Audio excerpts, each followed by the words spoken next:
ইটালির রাজধানী রোমের মন্তানিওলা এলাকায় সন্ত্রাসী হামলায় এক বাংলাদেশি যুবক নিহত হয়েছে। ২২ বছর বয়সী নিহত মামুন খানের বাড়ি বাংলাদেশের নরসিংদী জেলার রায়পুরা উপজেলায়। প্রত্যক্ষদর্শীদের কাছ থেকে জানা গেছে, শনিবার দিবাগত রাত ১২টার দিকে মন্তানিওলা এলাকায় হামলার শিকার হন মামুন। অজ্ঞাত কয়েকজন দুর্বৃত্ত তার উপর হামলা চালায়। গুরুতর আহত অবস্থায় স্থানীয় হাসপাতালে নেয়ার কিছুক্ষণের মধ্যেই কর্তব্যরত চিকিৎসক তাকে মৃত ঘোষণা করেন। মামুন খান দীর্ঘদিন ধরে ইতালিতে কর্মরত ছিলেন। তার এই অকাল মৃত্যুতে রোম প্রবাসী বাংলাদেশি কমিউনিটিতে শোকের ছায়া নেমে এসেছে। এই ঘটনায় কেউ গ্রেপ্তার হয়নি। স্থানীয় প্রশাসন গুরুত্ব সহকারে ঘটনার তদন্ত শুরু করেছে।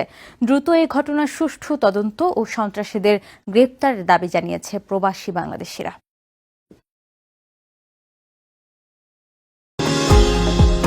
নিউ ইয়র্ক থেকে সম্প্রচারিত TVN 24 টেলিভিশন বিশ্বজুড়ে বাঙালির কণ্ঠস্বর।